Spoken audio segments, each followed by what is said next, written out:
Dia 30. Formado para servir a Deus. Foram as tuas mãos que me formaram e me fizeram. Jó 10, verso 8. O povo que formei para mim proclamará o meu louvor. Isaías 43, verso 21. Você foi formado para servir a Deus. Deus formou cada criatura neste planeta com uma qualificação especial. Alguns animais correm, outros saltam, alguns nadam, outros escavam e alguns voam. Cada um tem um papel especial a desempenhar conforme foi moldado por Deus. O mesmo ocorre com os humanos. Cada um de nós foi concebido ou formado com exclusividade para a realização de determinadas tarefas. Antes de os arquitetos projetarem um novo prédio, eles primeiro perguntam: para que propósito? Como será usado? A função pretendida sempre determina o formato do prédio. Antes de Deus criar você, Ele decidiu que papel queria que você desempenhasse no mundo e o moldou com as características essenciais ao cumprimento dessas tarefas. Você tem essa constituição porque foi formado para exercer um ministério específico. A Bíblia diz que somos criação de Deus realizada em Cristo Jesus para fazermos boas obras. Efésios 2, verso 10a. A palavra poema vem do termo grego que também é traduzido por criação, manufatura. Você é uma obra de arte feita manualmente por Deus. Não é produto de linha de montagem em série, feito sem nenhum cuidado especial. Você é uma obra-prima original, exclusiva e criada sob medida. Deus propositadamente o formou para que você o servisse de um modo que tornasse seu ministério singular. Ele cuidadosamente misturou o coquetel de DNA que o criou. Davi louva ao Senhor por essa magnífica personalização. Tu fizeste tudo com delicadeza, as partes interiores de meu corpo, e as uniste no ventre de minha mãe. Obrigada por me teres feito de maneira tão maravilhosamente complexa. O teu trabalho é maravilhoso. Salmo 139, verso 13 e 14. Como disse Ethel Waters, Deus não cria sucata. O Senhor não apenas o moldou antes de seu nascimento, mas planejou cada dia de sua vida para favorecer o processo de formação. Davi continua: cada dia da minha vida fui registrado no teu livro. Cada momento foi determinado antes mesmo que um só dia houvesse passado. Salmo 139, verso 16. Isso significa que nada em sua vida é insignificante. Deus usa tudo o que acontece visando moldá-lo para o ministério e torná-lo habilitado para a obra do Senhor. Deus jamais desperdiça alguma coisa. Ele não lhe daria habilidades, interesses, talentos, dons, personalidade e experiência de vida, a menos que pretendesse usá-los para a glória dele. Identificando e compreendendo esses fatores, você pode descobrir a vontade de Deus para a sua vida. A Bíblia diz que você é maravilhosamente complexo. Você é uma combinação de múltiplos fatores. Para ajudar a lembrá-lo, De 5 desses fatores, criei um acróstico simples: forma. Neste capítulo e no próximo, conheceremos esses 5 fatores e, em seguida, explicarei como descobrir e usar sua forma. Como Deus lhe dá forma para o ministério? Toda vez que Deus nos dá uma missão, Ele nos capacita com o que precisamos para realizá-la. Essa combinação sob medida de suas capacidades é a forma. F. Formação espiritual. O. Opções do coração. R. Recursos pessoais. M. Modo de ser. A. Áreas de experiência. Forma. Esclarecendo sua forma espiritual. Deus dá a cada cristão dons espirituais para serem usados no ministério. Romanos 12, verso 4 e 8. 1 Coríntios 7, verso 7. Efésios 4, verso 8 e 15. São habilidades especiais, exclusivas dos que creem, concedidas por Deus para que os sirvamos. A Bíblia diz: quem não tem o Espírito de Deus não pode receber os dons que vêm do Espírito. 1 Coríntios 2, verso 14. Não podemos adquirir dons espirituais, nem mesmo merecê-los. Por isso são chamados dons. Eles são a expressão da graça de Deus para conosco. Cristo generosamente repartiu seus dons conosco. Efésios 4, verso 7. Não é você quem escolhe os dons que gostaria de ter, é Deus quem os determina. Paulo explica: é o mesmo e único Espírito Santo quem distribui esses dons. Ele sozinho decide que dom cada pessoa deve ter. 1 Coríntios 12, verso 11. Deus aprecia a diversidade e deseja que sejamos especiais. Por isso, não há dom que seja concedido a todos. 1 Coríntios 12, verso 29 e 30. E ninguém recebe todos os dons. Se você possuísse todos os dons, não teria necessidade de mais ninguém. E isso destruiria um dos propósitos de Deus: ensinar-nos a amar uns aos outros e a depender uns dos outros. Seus dons espirituais não foram concedidos para o seu benefício, mas para benefício de outros. Exatamente como outros cristãos receberam dons para beneficiar você.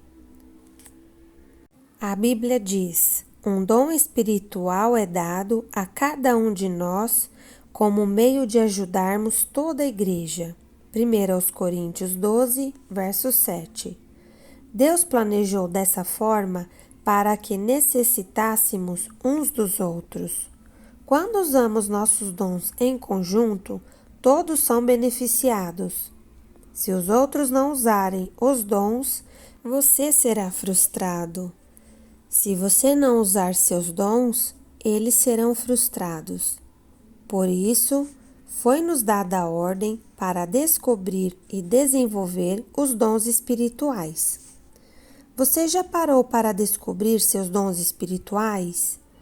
De nada vale um dom não descoberto.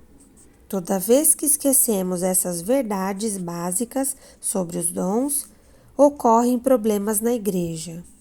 2 problemas comuns são a inveja de dom e a projeção de dom. O primeiro ocorre quando comparamos nossos dons com o dos outros cristãos e nos sentimos insatisfeitos com o que Deus nos deu, tornando-nos ressentidos e ciumentos do modo em que Deus usa os outros. O segundo ocorre quando esperamos que alguém mais tenha nossos dons. Faça o que fomos chamados para fazer e se sinta tão entusiasmado quanto nós a respeito desse dom. A Bíblia diz: há diferentes tipos de serviço na igreja, mas é ao mesmo Senhor que estamos servindo. 1 Coríntios 12, verso 5. Os dons espirituais são às vezes exageradamente enfatizados, contribuindo para a negligência de outros fatores que Deus utiliza a fim de nos preparar para o serviço. Os dons espirituais revelam uma chave que nos permite descobrir a vontade de Deus para o nosso ministério, mas eles, em particular, não formam o quadro completo. Deus também formou você de 4 outras maneiras. Forma: atentando para as opções do coração. A Bíblia usa o termo coração para descrever o conjunto de desejos, esperanças, interesses, ambições, sonhos e afeições que você possui. O coração representa a fonte de todos os estímulos, o que você gosta de fazer e o que mais lhe interessa. Ainda hoje, usamos a palavra nesse sentido quando dizemos: eu te amo de todo o meu coração. A Bíblia diz: assim como a água reflete o rosto, o coração reflete quem nós somos. Provérbios 27, verso 19. Seu coração revela o você verdadeiro, o que você verdadeiramente é e não o que os outros pensam que você é, ou que as circunstâncias o forçam a ser. Seu coração determina o porquê de você dizer as coisas que diz, sentir-se como se sente e agir da forma que age. Salmos 34, verso 7, Provérbios 4, verso 23, Mateus 12, verso 34. Fisicamente, cada um de nós tem um batimento cardíaco único, assim como temos impressões digitais e padrões de íris e de voz singulares. Cada coração bate de maneira diferente. Impressiona saber que, apesar dos bilhões de pessoas que já viveram, ninguém jamais teve um batimento cardíaco exatamente igual ao seu. Do mesmo modo, Deus concedeu a cada um de nós um compasso emocional único, que dispara quando pensamos em assuntos, atividades ou circunstâncias que nos interessam. Instintivamente, importamos-nos com algumas coisas e desconsideramos outras. São pistas sobre onde deveríamos estar servindo. Outra palavra para coração é paixão. Existem certos assuntos que despertam nossa paixão, enquanto outros são indiferentes. Algumas experiências nos entusiasmam e prendem a atenção, enquanto outras nos desanimam ou entediam profundamente. Elas revelam a natureza de nosso coração.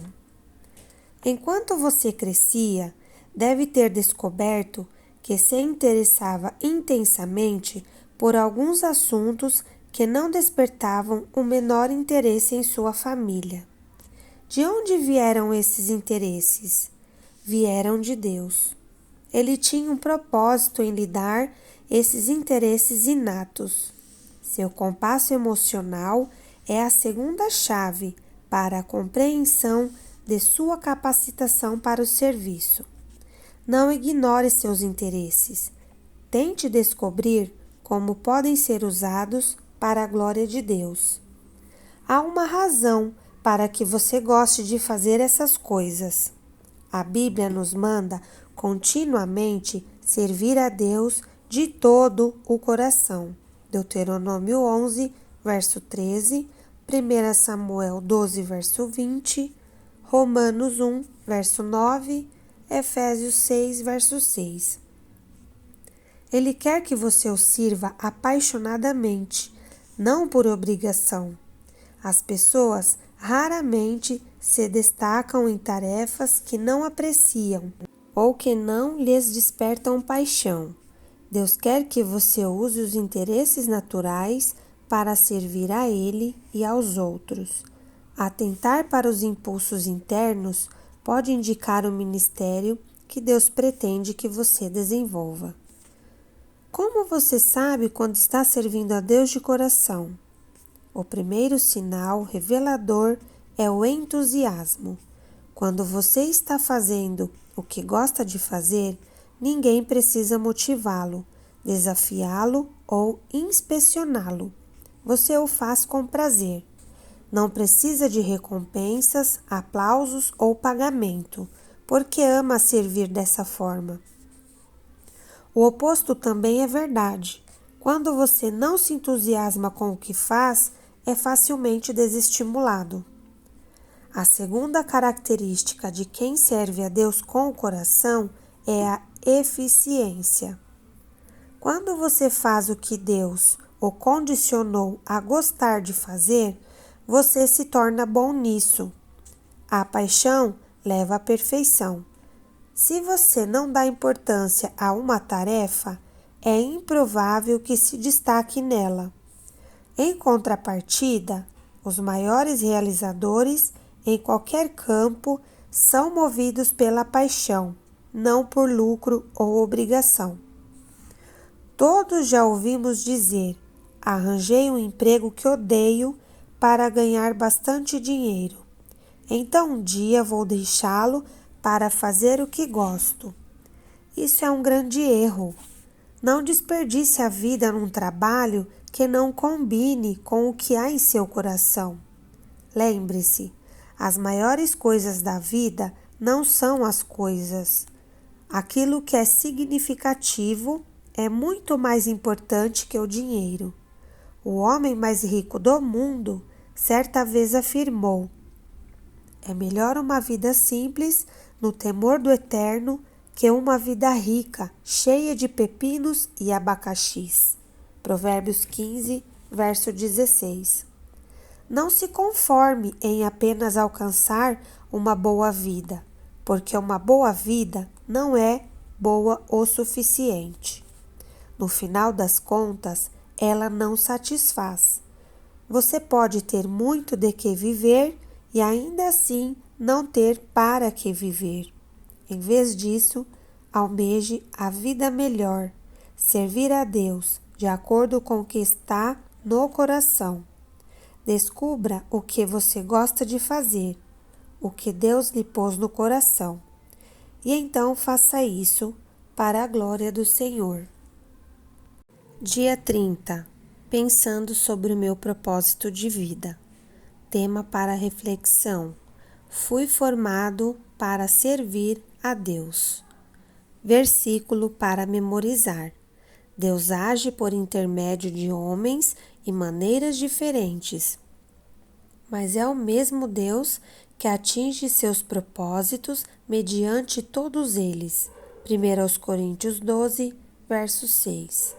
Pergunta para meditar: de que modo posso me ver servindo outras pessoas e gostando disso?